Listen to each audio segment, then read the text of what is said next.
নতুন করে স্পোর্টস চোখে আঙুল দিয়ে দেখাচ্ছে দেশের আনাচে কানাচে কি পরিমাণ প্রতিভা ছড়িয়ে ছিটিয়ে থাকে, শুধুমাত্র পদক্ষেপের অভাবে, সঠিক উদ্যোগের অভাবে এই প্রতিভাগুলো হারিয়ে যায়। আমার পাশে দাঁড়িয়ে আছে মারিয়া, কিশোরগঞ্জের মেয়ে, এবং মারিয়া ঢাকায় খেলতে এসছে। উপজেলা, জেলা, বিভাগীয় পর্যায়ে পেরিয়ে জাতীয় পর্যায়ে প্রতিদ্বন্দ্বিতা করছে। 200 মিটার দৌড়ে সে চ্যাম্পিয়ন হয়েছে, 100 মিটারেও সে হিটে টিকেছে, 100 মিটারের ফাইনালে সে খেলবে। এবং এই মারিয়াদের মতো অসংখ্য প্রতিভাদেরকে আমরা দেখছি। তবে এই মারিয়ারা এখানে খেলতে এসছেন পেছনে অনেকগুলো বাধা বিপত্তি পেরিয়ে এই পর্যায় পর্যন্ত এসছেন, এবং যাদের হাত ধরে এসছেন, যাদের চেষ্টার কারণে আসছেন, তাদের সাথে আজকে পরিচয় করে দেবো। আগে মারিয়ার কথা শুনে। মারিয়া 200 মিটারে চ্যাম্পিয়ন হয়েছেন, 100 মিটারে হিটে টিকেছেন, সেটাতেও ফাইনালে খেলবেন। কেমন লাগছে যে ন্যাশনাল স্টেডিয়ামে এসে খেলছেন, এত বড় স্টেডিয়ামে, যেখানে খেলে অনেক বড় বড় তারকা তৈরি হয়েছে, সেই স্টেডিয়ামে আপনি এসে খেলছেন, কেমন লাগছে এবং জিতেছেন? হ্যাঁ, অনেক ভালো লাগছে। আর আমার কাছে অনেক খুশি হয়েছি যে আমি 200 মিটারে ফার্স্ট হয়েছি আর 100 মিটারে হিটে ফার্স্ট হয়েছি। ফার্স্ট হওয়ার পরে ফোন দিয়েছিলেন, বাসায় কথা হয়েছে বাবা মার সাথে, কি বলছে? অনেক খুশি হয়েছে আর বলছে যে হিটে ফার্স্ট হওয়া চাই, মিষ্টি খাওয়াতাম ওদেরকে, বাবা মাকে। এই যে 200 মিটারে চ্যাম্পিয়ন হয়েছেন, কালকে তো মানে আজকেই পুরস্কার, 200 মিটারের পুরস্কার আজকেই পাবেন, এবং সাথে প্রাইজ মানিও দেওয়া হবে, মানে নগদ টাকাও দেওয়া হবে। এগুলো দিয়ে কি করবেন? AKS অর্জন করলো গিনেস ওয়ার্ল্ড রেকর্ডস। AKS আমার আব্বু আম্মুকে সাহায্য করব। কেন, আব্বু আম্মু কি করে? আব্বু আব্বু আব্বু কি করে? আব্বু একজন কৃষক আর আমার আম্মু গৃহিণী। বাসা থেকে কি খেলতে দেয়? এই যে এত কষ্ট করে পড়াশোনা করায়, খেলার ব্যাপারে কি বলে, খেলতে দেয়? মধ্যে মধ্যে দেয় আর মধ্যে মধ্যে দেয় না। কেন দেয় না, কি বলে তখন? তখন বলে ভালোটাকে ভালোভাবে পড়াশোনা কর, মানে এই। মানে খেলে কি হবে? হ্যাঁ, ওকে, মারিয়ার আরও কথা শুনবো। তার দুজন কোচ এখানে রয়েছেন, একেবারে তৃণমূলের কোচ আব্দুল জব্বার, যিনি একেবারে তাকে পিক করেছেন তৃণমূল পর্যায় থেকে, সেই আব্দুল জব্বার এখানে রয়েছেন।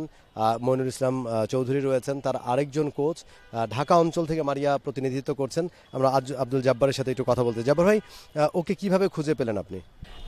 ও আমার সাথে গত যখন ইন্টার স্কুল খেলা হয় স্কুলের, তখন আমি তাকে মানে লিস্ট করি জেলা থেকে, আর অ্যাথলেটিক্সের জেলা কোচ হিসাবে আমি নির্বাচিত। তাই আমি মানে বিভিন্ন উপজেলা থেকেই মানে নামগুলো কালেক্ট করছি, এবং তাকে আনার জন্য হয়তো আমি অনেক চেষ্টা করছি, তার বাবাকে অনেক বুঝাইছি যে আপনি লেখাপড়া করবেন, হয়তো মেট্রিক পাস করে বিএ পাস করে আজকে বাংলাদেশে কিন্তু সেরকম একটা চাকরি করা কিন্তু সম্ভব না, অনেক টাকার প্রয়োজন, সেই টাকা আপনি দিতে পারবেন না।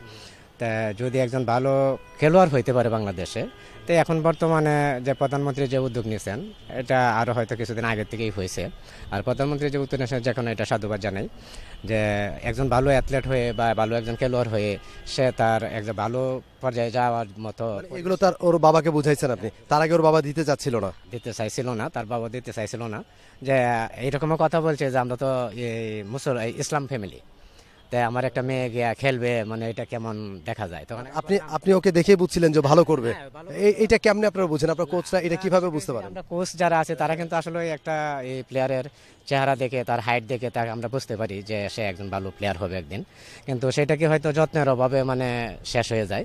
কিন্তু আমরা সেই রকম ফেসিলিটিস আমরা পাই না জেলা থেকে, কারণ জেলা ক্রীড়া অফিস থেকেও পাই না বা জেলা ক্রীড়া সংস্থা থেকেও পাই না, যে কারণে আমাদের উদ্যোগেই অনেক সময় কাজগুলো করতে হয়। বা ও দেখা যায় কি কোনো সময় নিজের পকেটের টাকা নিয়ে আসে, আবার অনেক সময় যাওয়া যায় স্যার আজকে টাকা নেই, তখন আমার নিজের পকেট থেকেও টাকা দিতে হয়। আমার আন্ডারে প্রায় 24-25 জন বাচ্চা অ্যাথলেট মানে প্র্যাকটিস করে, কিন্তু আমি কারো কাছ থেকে 10 টাকা বেতন নেই না। আমি একজন টিচার ছিলাম, আমি গত সেপ্টেম্বরে রিটায়ার্ড হয়েছি।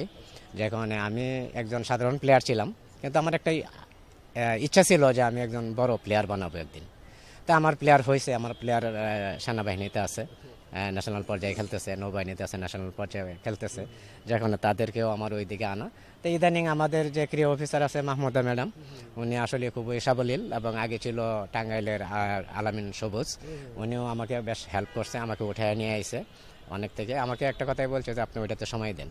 কারণ যেহেতু আপনি আমি সবাইকে ধন্যবাদ জানাই যাতে আমাদের এই তৃণমূল পর্যায়ের মানে খেলাটা যাতে চালু রাখে এবং যাতে তৃণমূল পর্যায় থেকে অনেক প্রতিভাবান প্লেয়ার যাতে বাহির হয়ে আসে এবং দেশের যেটা মানে ভবিষ্যৎ উজ্জ্বল করবে এবং বাহিরে এরা একদিন হয়তো এই বাংলাদেশের পতাকা উত্তোলন করবে। ঠিক আছে জবর ভাই, আরো কথা শুনবো আপনার কাছ থেকে। এবারে মইনুল ইসলাম চৌধুরী, তার আরেকজন কোচ, ঢাকা অঞ্চলের হয়ে তিনি দায়িত্ব পালন করছেন, তার কাছে একটু শুনবো। আপনি তো মারিয়ার পরিবারের কথা জানেন এবং একটু আগে আমাকে বলছিলেন, একটু কি জানাবেন তার পরিবারের পারিবারিক সচ্ছলতা অসচ্ছলতা কি অবস্থা, আপনি কি অবস্থা দেখেছেন তার? তার অবস্থা এখন, তার বাবা হচ্ছে একজন দিনমজুর কৃষক, এর মা একজন গৃহিণী।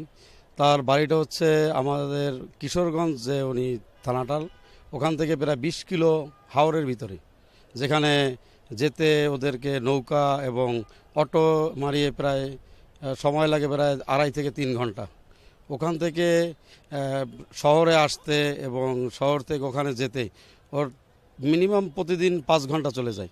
এরপরে তার প্র্যাকটিস সেশন, এরপরে যাওয়ার পরে তার খাওয়া দাওয়া, তার পরিবারের যেই অসচ্ছলতার কারণে তার প্র্যাকটিসের পরে যেই এটা দরকার ওনার কি বলে শরীরের যে প্রোটিন, এই প্রোটিনটা মূলত দিতে পারছে না পরিবার। আর সবচেয়ে বড় কথা হচ্ছে যে একজন অ্যাথলেট হতে হলে তার সমস্ত কিছুই করতে হয়, যেমন প্র্যাকটিস সেশন, ফুড, হ্যাঁ, তারপর হচ্ছে তার মন মানসিকতা, তার আর্থিক সচ্ছলতা, এটা মারিয়ার কোনোটাই নেই। আর এমন একটা মেয়ে এখানে আমরা নিয়ে আসছি আজকে, এবং আজকে সে এই জাতীয় পর্যায়ে গোল্ড মেডেলিস্ট। হ্যাঁ, এখন আমরা 100 মিটারের জন্য আগামী দিন আমরা ফাইট করব।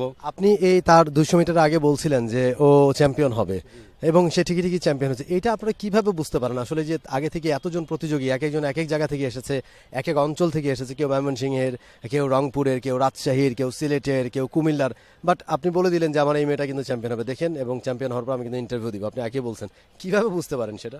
এটা ওর যে টাইমটা আমরা দেখলাম এবং অন্যান্য যে মেয়েরা আসছে ওদের টাইম অনেক ডিফারেন্স।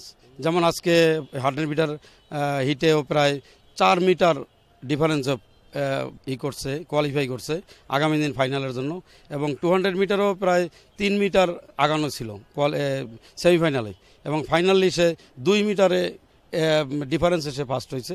কিন্তু আমরা ওকে যদি আমরা একটু প্রপারলি গাইড করতে পারি, ওকে আমরা যদি প্রপারলি একটা ট্রেনিং সেশন নিতে পারি, পড়াশোনা, হ্যাঁ, এইভাবে করলে ও আরও ডেভেলপ করবে, ডে বাই ডে ডেভেলপ করবে। কারণ একটা প্লেয়ারকে দেখলেই বোঝা যায় এটা আসলে গড গিফটেড, এটা আমি আপনি বললে হবে না। হ্যাঁ, আল্লাহ আসলে আল্লাহর প্রদত্তই। যাই হোক, ওকে আমরা চাই যে যেমন মহামান্য আমাদের মাননীয় প্রধানমন্ত্রী এই নতুন কুড়িতে আসার পরে আমরা বিভিন্ন ধরনের প্লেয়ার পাচ্ছি, যেমন বিকেএসপি একতরফা জাতীয় পর্যায়ে সমস্ত প্লেয়ার তারা সমস্ত খেলা জাতীয় পর্যায়ে পার্টিসিপেট করে এবং প্রথম স্থান অধিকার করে, কিন্তু এদের মতো প্লেয়াররা ওখানে কখনোই তাদের সাথে ফাইট করে পারে না। আজকে সরকার যে উদ্যোগ নিচ্ছে, সরকারকে আমরা ধন্যবাদ জানাই আমরা ক্রীড়া পরিদপ্তরকে, যারা এই অক্লান্ত পরিশ্রম করে আজকে 1 মাস এই ইভেন্ট। এটা মনে ভাই আপনার কথা শুনুন, আপনারা একটু মারিয়ার কাছে শেষ প্রশ্নটা শুনতে চাই। মারিয়া, আপনাকে নিয়ে কথা শুনে আপনার কোচরা আপনার অনেক প্রশংসা করছেন, আপনার লক্ষ্যটা কি আসলে, আপনি কি হতে চান? আমি একজন বড় অ্যাথলেটার হতে চাই আর অলিম্পিকে গোল্ড মারতে চাই। অলিম্পিকে? হ্যাঁ। থ্যাংক ইউ, আপনার 3 জনকে অসংখ্য ধন্যবাদ।